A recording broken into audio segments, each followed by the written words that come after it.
How's life treating you at the moment? Really well. I'm 5.5 months sober. Yeah, how's that going for you? Really well. Yeah. Really, really well. It's changing my life. But one of the main reasons I'm happy about it is because I can hopefully donate my kidney to my dad. Right. Which I'm in the process of going through all the tests. So I am a match. They've done all that. Lovely. I am a match. But I'm just currently got 3 more appointments, and it's basically to make sure that I'm fit and well enough to donate my kidney. Do they do like psychology on you as well? Yeah, so I had that. I had that on Wednesday, and I was seriously considering lying, but I just thought, no, don't lie to the psychologist. You know, everyone's a bit bonkers. She'll know. She'll know. Well, I think the main thing that freaked me out was about my sobriety, because obviously I abused alcohol for a while. Yeah. And I was really, really surprised when all my tests on my body came back as green. I was like, what? Are you sure? Are you sure that my liver's not pickled right now? But no, it was absolutely fine. But obviously, you know, with sobriety, there's a lot of inner work that you do to change the way you think, feel and behave around certain things. And obviously I work a 12-step program, which we talked about last time. Yeah. And I told this lady and this psychologist that I work this program, and she was really interested. Actually, it was quite nice, you know, that she actually took interest in it. Yeah. And yeah, she was just like, so the angle that she came at was, is there anything that could happen that would make you relapse? Which is a genuine question. You know, I'm going to have to be on painkillers, and my sobriety is all mind-altering substances, which a lot of painkillers obviously are mind-altering. Yeah. But it's the setting that I'm doing it in is completely different, isn't it? It's not like I'm throwing tablets down my neck. Just for the sake of it, just to get over. Yeah, how I'm feeling. But I made the huge mistake of saying, I said that I like to be in control and I like to fix things sometimes. And she was like, so you're just doing this for your dad because you want to fix him? And I was like, well, no, I'm doing it because it's, you know, I've got an opportunity to help my dad stop suffering from what's going on currently in his body. And I've been given the opportunity to go forward with it now that I'm sober and I can do it. So I was a little bit nervous, to be honest, but she said at the end, don't worry, you know, it's to test that you are capable of making your own decisions. Yeah. That you're of sound mind, basically, to do it. To do it. And you're under no coercion to do it. You obviously want to do it to help your dad. Yeah. But she wants to revisit anyway to discuss how they can help me in the aftermath, because she said it's 3 months after you've actually donated your kidney that's when the lull is. You know, you've got all the excitement. Well, I wouldn't say it's excitement, it's lots of appointments, but you've got everything running up to it, and then you have the event, and then obviously it's the healing time, and then it's a little bit of a downer in a way. You know, like, which I can kind of understand like, that in a way. Yeah, like what now? But and it's not that as well, your body's going to adjust as well with you just having the one kidney. Yes. So obviously there'll be a lot of body stuff internally in yourself that's going on. Yeah, a lot of changes, definitely. Yeah. But you know what? I honestly didn't know I could donate a kidney. I thought you had to be deceased. It's only when, because obviously when you hear of donors, so what it was, my dad got a letter back end of last year, and it came with a booklet that said about a live donor, and I was like, what's this all about? And I just and I saw it, because it's hard seeing your dad in and out of hospital all the time, and I saw it and I was like, this is what I can do. It was almost like a sign. And that was at the same time as I was getting sober.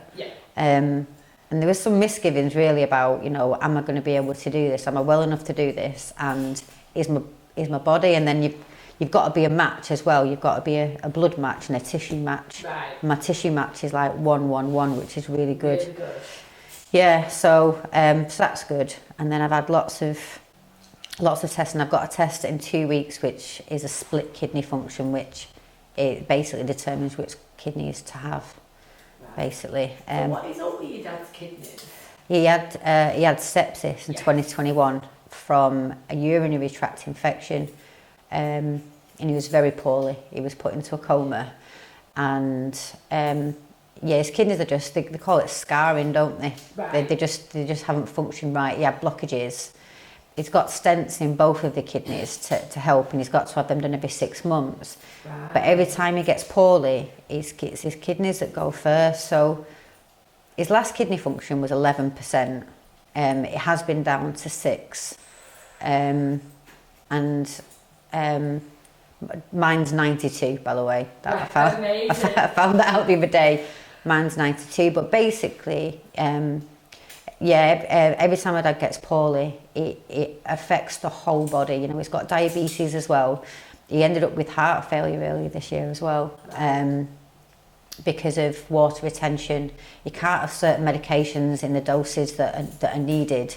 So his body, it just affects the whole system. So if I can help increase his quality of life by any means necessary, I'm going to do it. You might give him an extra 10 years. And no, that's what at least, hopefully, at least 71 now. But yeah,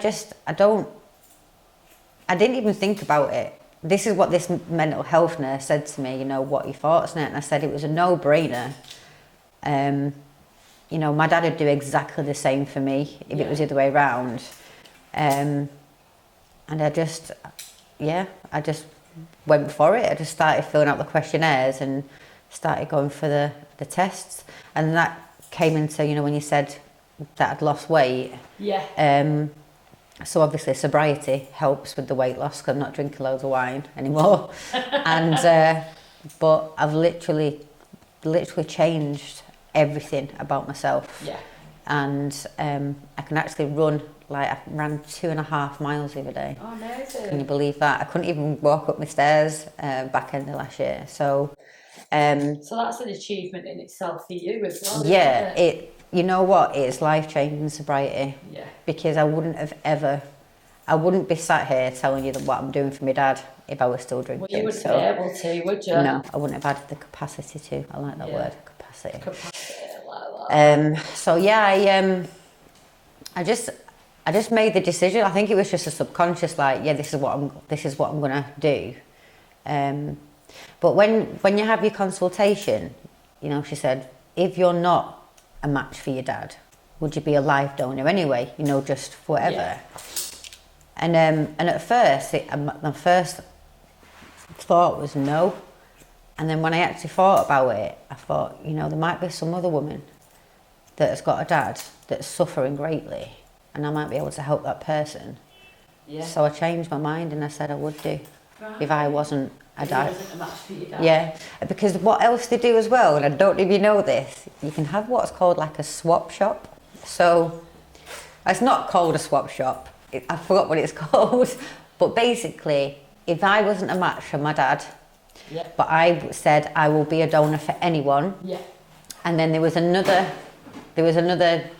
situation where someone was a match for my dad and I was a match for their relative. They just put us on, do it all at the same time and they swap us all. Oh, basically.